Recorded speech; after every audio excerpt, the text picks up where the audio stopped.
Sema Bolo Bespoke, you are wrong because fashion, yeye na fashion kidogo hawakutanangi. Mr. Bolo fashion anakuanga physical. Alikukanyaga. Alikuwa na surrender sleep. Ana surrender sleep? What is that? Anakuja kwa time ukilala dons. Yeah, and he doesn't wake you up. What happens? I think others are streams. For those who learned, you know what Mr. Ngoko always did to us. Is this true? So ungesikia don unasema kwani ni industry ama hii shule ni kuna industry mahali kutengeneza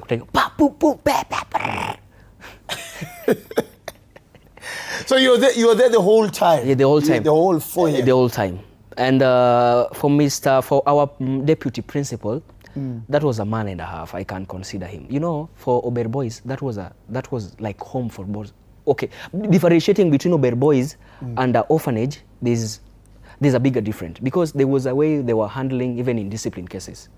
You know, when umepiga mtu hadi someone is nose bleeding and then you get to the deputy principal office na umekewa chai na mkate yenye imepakwa. Wow, what a way of how to deal with students. How to deal. So you know because what you always said, you know, a normal person cannot just beat somebody. You just decide and frustrate anybody. He used to say there must be a reason.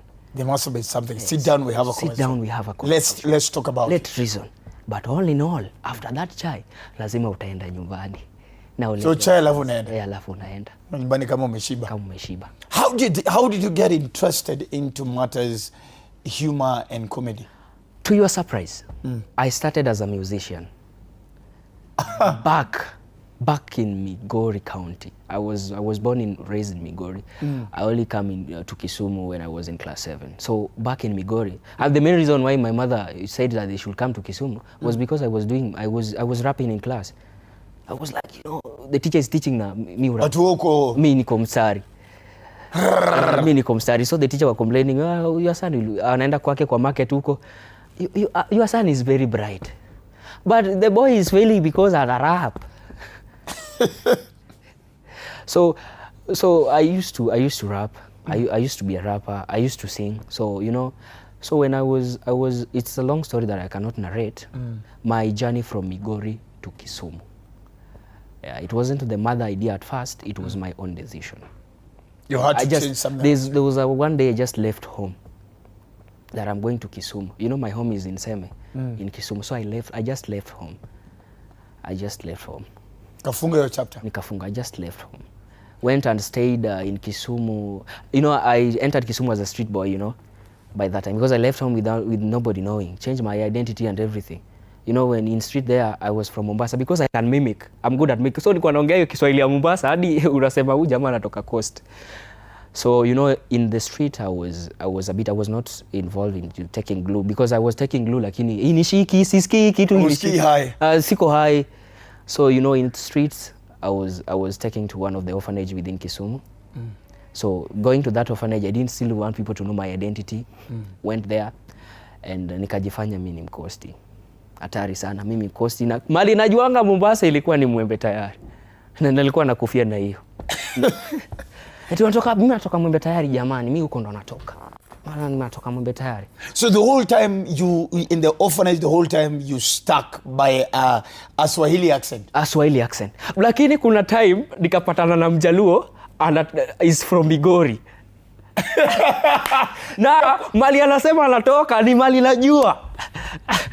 Character break. So story imebamba hadi sasa nikaongea Kijaluo. Unajua Kijaluo? Sasa ule jamaa akasema wewe unajua Kijaluo. Yeye pia alidanganya anatoka Uganda.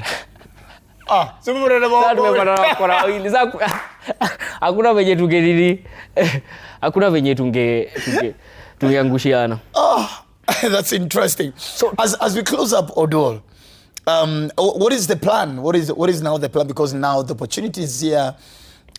People have received you well. People are loving. Have you met Senator Mheshimiwa Oburu? I don't think even if Oburu watches these things because I don't think. Okay, the son is the one who called, but never reached back. He called me and said, "You're doing a good job." but he never, you know, it didn't have effect on me. Yeah. But are you hoping or wishing to meet him? Yeah, Is it a desire? Yeah, it is a desire.